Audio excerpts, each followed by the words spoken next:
할렐루야! 오늘도 좋은 날입니다.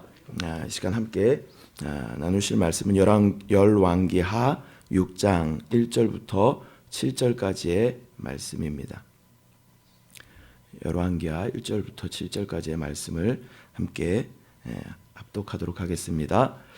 선지자의 제자들이 엘리사에게 이르되 보소서, 우리가 당신과 함께 거주하는 이곳이 우리에게는 좁으니 우리가 요단으로 가서 거기서 각각 한 제목을 가져다가 그곳에 우리가 거주할 처소를 세우사이다 하니, 엘리사가 이르되 가라 하는지라.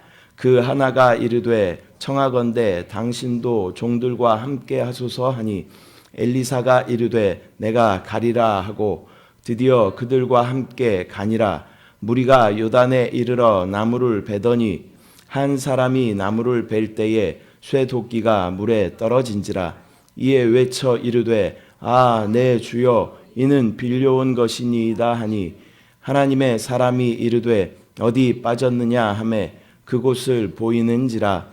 엘리사가 나뭇가지를 베어 물에 던져 쇠도끼를 떠오르게 하고 이르되 너는 그것을 집으라 하니, 그 사람이 손을 내밀어 그것을 집으니라. 아멘. 저는 오늘 본문의 말씀을 가지고 나무를 던져라 라는 제목으로 함께 하나님 말씀 나누도록 하겠습니다. 오늘 본문이 속해 있는 열왕기라는 말의 뜻이 무엇일까요? 열왕기라는 것은요, 왕의 이야기들을 이렇게 나열해 두었다는, 이 열자가 나열하다, 진열하다, 배열하다 이럴 때 열자입니다. 왕들의 이야기를 쭉 이렇게 늘어놓았다, 그런 뜻이겠죠. 그런데 열왕기 상의 후반부와 열왕기 하의 전반부를 보면 왕들의 이야기보다는 엘리야와 엘리사의 이야기가 주를 이루는 것으로 보입니다. 열왕기 하의 전반부 주 내용은 엘리야의 이야기가 서두에 잠시 나오고, 엘리야가 엘리사에게 내가 하늘로 올라가기 전에 네가 나에게 구할 것을 구하라. 그러니까 엘리사가 당신의 능력의 갑절의 영광을 저에게 주십시오, 이렇게 요구를 하게 되죠. 그리고 그 뒤에 불수레와 불말이 그들의 사이를 가르고 회오리 바람을 타고 엘리야는 하늘로 올라가게 되는 것이죠. 에녹과 함께 성경에서 공식적으로 죽음을 보지 않고 하늘로 올라간 분이 바로 엘리야가 되는 것이죠. 그리고 그 요구대로 그 능력을 받게 된 엘리사의 어떤 활약과 기적들이 소개되어 있는 것이 이 열왕기 하의 전반부 내용입니다. 오늘의 말씀은 엘리사가 강에 빠진 도끼를 이렇게 떠오르게 한 그런 사건입니다. 열왕기서를 읽어보신 분들은 아시겠지만 본문의 내용은 앞뒤 문맥과 전혀 맞지 않습니다. 전혀 이어지지 않고요. 여기 1절부터 7절까지의 말씀이 그냥 덩그러니 다른 이야기처럼 이렇게 딱 끼어 있습니다. 제가 이 말씀을 이렇게 읽다가 왜 이 이야기가 생뚱맞게 이 안에 이렇게 포함되어 있을까? 앞뒤 문맥과 상관없이 이렇게 포함되어 있을까? 하면서 이 말씀 가운데 하나님 주시는 어떤 메시지가 무엇일까? 좀 오기가 생겼습니다. 하나님께서 이 말씀을 통해서 저에게 주시고자 하시는 말씀이 무엇입니까? 이 문맥의 흐름과 상관없는 이 말씀을 통해 주님 주시고자 하는 말씀이 무엇입니까? 옛날 이야기에 나오는 금도끼, 은도끼 이야기도 아니고 뜬금없이 도끼가 막 떠오르고 이런 이야기가 제 어떤 좀 오기를 이렇게 좀 건드렸습니다. 계속 그 말씀 붙잡고 주님 앞에 하나님 이 말씀 가운데 저에게 말씀하여 주십시오. 근데 당시에 아마도 엘리사의 명성이 꽤나 이렇게 많이 알려졌나 봅니다. 그래서 그 문화에 제자들이 이렇게 많이 있었습니다. 근데 엘리사는요, 이렇게 보면 성경을 보면 먹고 살고 입고 하는 것에 별로 관심이 없던 사람 같습니다. 오직 하나님과 동행하고 하나님의 사역 가운데 집중했던 그런 사람이었던 것 같습니다. 그래서 제자들이 점점 더 많아져서 그들이 거할 처소가 너무 비좁게 된 것이죠. 근데 이제 그 중에 제자들이 이야기합니다. 우리가 거하는 처소가 너무 좁습니다. 우리가 요단강가로 가서 나무를 베어다가 그곳에 다른 처소를 우리가 만들어야 될 것 같습니다. 이렇게 이야기합니다. 엘리사는 이렇게 대답하죠. 그래, 너희들이 가라. 가서 그 처소를 만들어라. 근데 그 중에 제자 한 명이 또 이렇게 말합니다. 선생님, 같이 가시죠. 이렇게 요구를 합니다. 그러니까 엘리사가 마지못해 따라가는 것처럼 이렇게 보여집니다. 그런데 그 중에 한 제자, 군대에 가면요, 고문관이라는 사람이 있습니다. 고문관은요, 그 한 사람의 어떤 특이한 행동 때문에 모든 사람들을 다 힘들게 만드는 그런 사람을 고문관이라고 합니다. 그래서 온 중대나 소대가 잘 열심히 하고 있는데 그 한 사람이 이상한 특별한 행동을 해가지고 온 중대나 소대가 같이 이렇게 고난을 당하게 되고 막 군장을 메고 연병장을 돌게 되고 이런 빌미를 제공하는 사람을 고문관이라고 하는데요. 아마 이 제자가 그랬던 것 같아요. 이 제자가 또 하필이면 강 아주 가까운 곳에서 나무를 하다가 또 하필이면 빌려온 도끼를 가지고 나무를 하다가 또 하필이면 그 도끼를 물속에 빠뜨리게 되는 것이죠. 참으로 황당한 상황이 벌어지게 되었습니다. 그런데 이 제자가 좀 고문관 같은 그런 제자였지만 이 제자는 바로 이렇게 소리쳐서 엘리사에게 이야기합니다. 네 주여, 이는 빌려온 도끼입니다. 황당한 상황이지만 정신을 잘 차리고 그 선생에게 빌려온 도끼가 물에 빠졌습니다. 바로 이렇게 알린다라는 것이죠. 그리고 그 빠진 자리를 정확하게 그 엘리사에게 알려줍니다. 엘리사가 나뭇가지를 가져다가 베어서 그것을 물에 던지니까 그 도끼가 이렇게 떠오르게 되는 것이죠.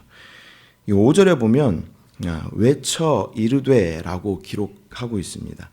우리는 우리의 문제가 생겼을 때 내가 어떻게 해결해 보려고 한다거나 아니면 그것을 주님께 아뢰지 않고 내 속으로 끙끙 앓다가 또 그것 가운데 더 힘들어하고 어려운 상황들을 겪게 되는 것을 우리가 경험하게 됩니다.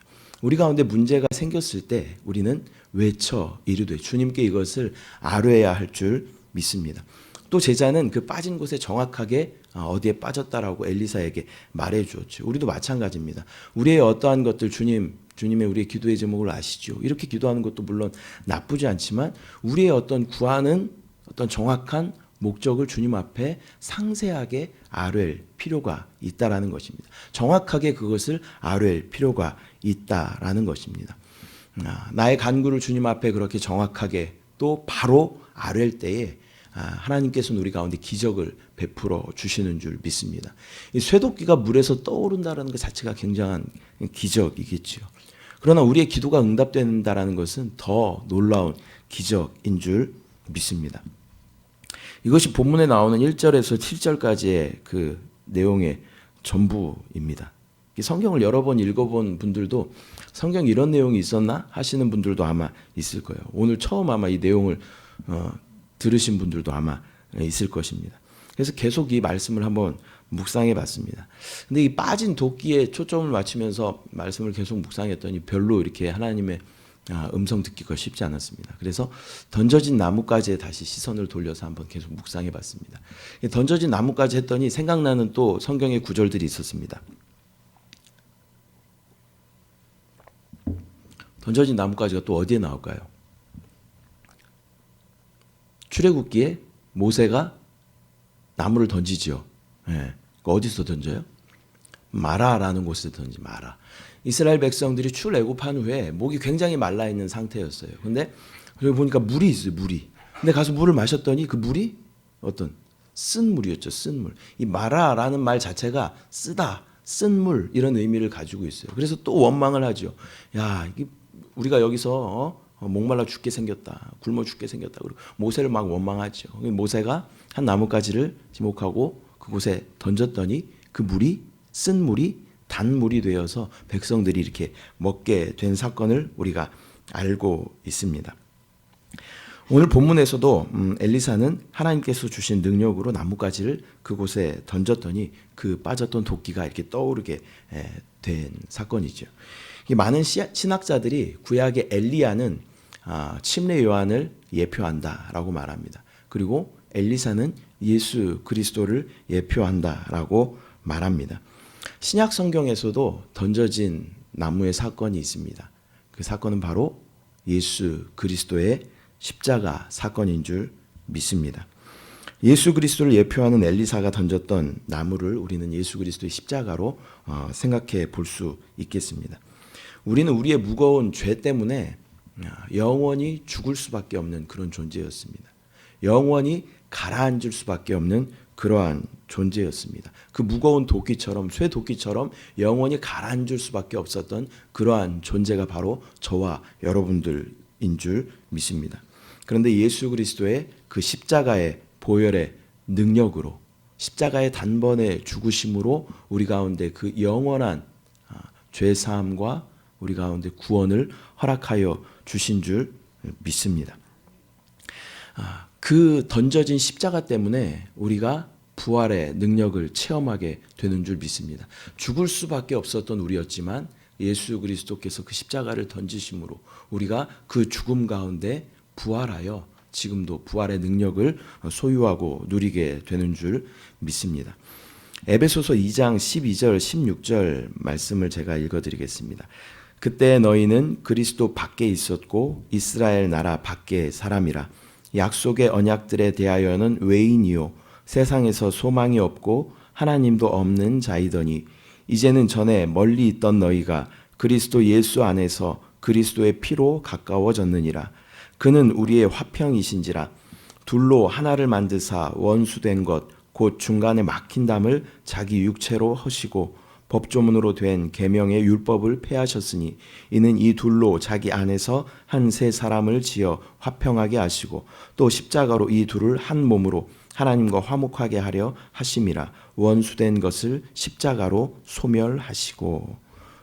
14절 말씀 중간에 보면요, 막힌 담을 자기 육체로 허시고 라는 구절이 있습니다.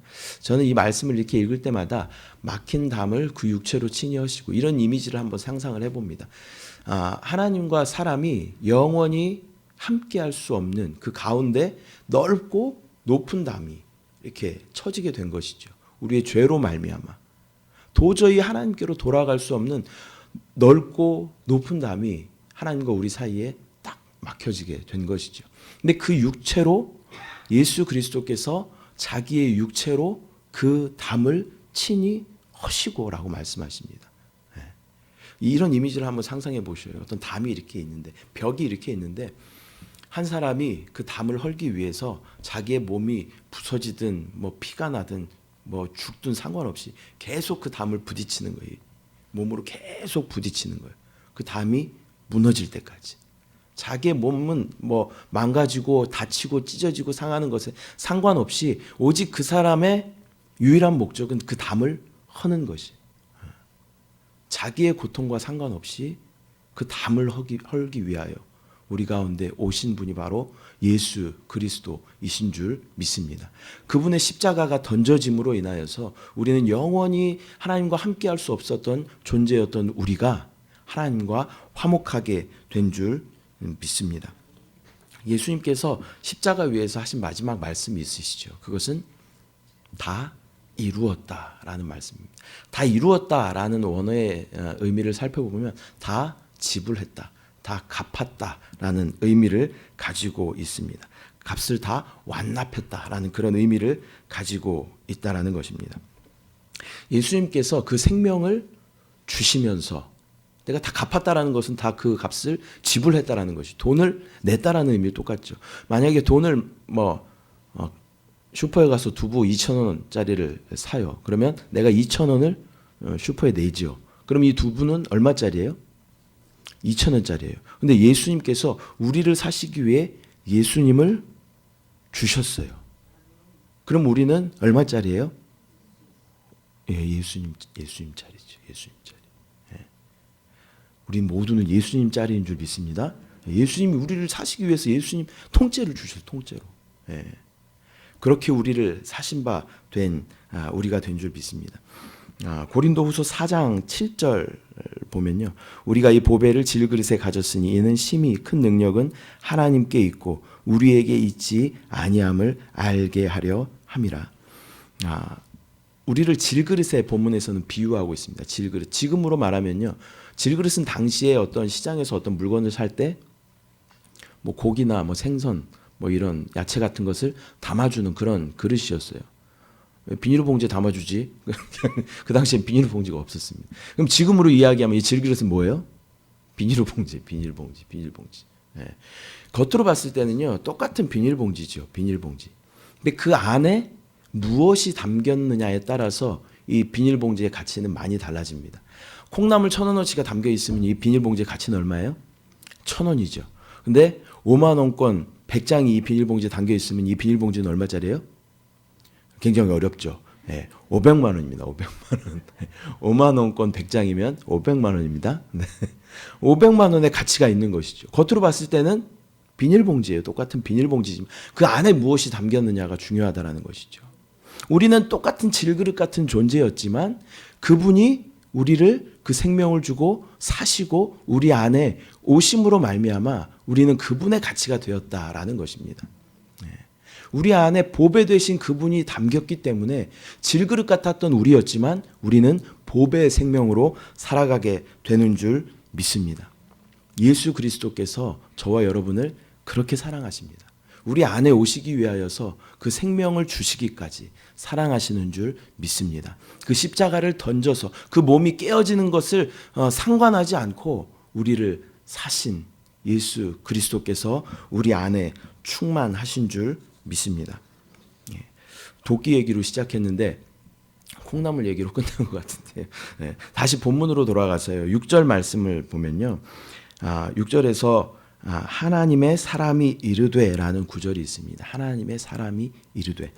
이 열왕기 하의 저자는 우리가 예레미야라고 이야기를 하는데요. 엘리사보다 한 200년 후의 사람입니다. 근데 200년 후의 사람이 이 엘리사를 부를 때 뭐라고 불러요? 하나님의 사람이라고 부른다는 것이죠. 저와 여러분은 여러분의 자녀들이 저희를 뭐라고 부르나요? 우리 후손들이 저희를 어떻게 부를까요? 저는 이렇게 불려줬으면 좋겠어요. 나중에 우리 자녀들이 또 손자, 손녀들이 저를 부를 때 뭐 아버지, 할아버지 이렇게 부르는 것보다 우리 할아버지는 하나님의 사람이었어. 이렇게 부르면 그것보다 영광스러운 일이 없을 것 같습니다. 그 삶을 드려 하나님 앞에 온전히 내어 드릴 때 우리의 나무를 나 자신을 던져 죽어가는 영혼들을 구원해낼 때 우리는 하나님의 사람으로 불리게 될 줄 믿습니다. 우린 예수의 생명을 가진 사람들이죠. 예수님께서 그 십자가를 던져 우리를 구원하신 것처럼 우리 안에 예수의 생명이 있다면 우리 또한 우리의 삶을 던져 죽어가는 많은 사람들을 떠오르게 해야 되는 줄 믿습니다. 가라앉고 있는 많은 도끼들이 있어요. 우리 주위에는요, 가라앉고 있는 많은 도끼들이 있습니다. 우리가 우리의 삶을, 우리 나무를 던져서 그 영혼들을 건져낼 때, 들어 올릴 때, 죽어가는 그 사람들을 살려낼 때 우리는 하나님의 사람이라는 칭호를 받게 되는 줄 믿습니다. 예수님께서 그렇게 사셨듯이 우린 예수님의 가치잖아요. 우린 예수님 짤이잖아요. 우린 예수님으로 살아가는 사람들이잖아요.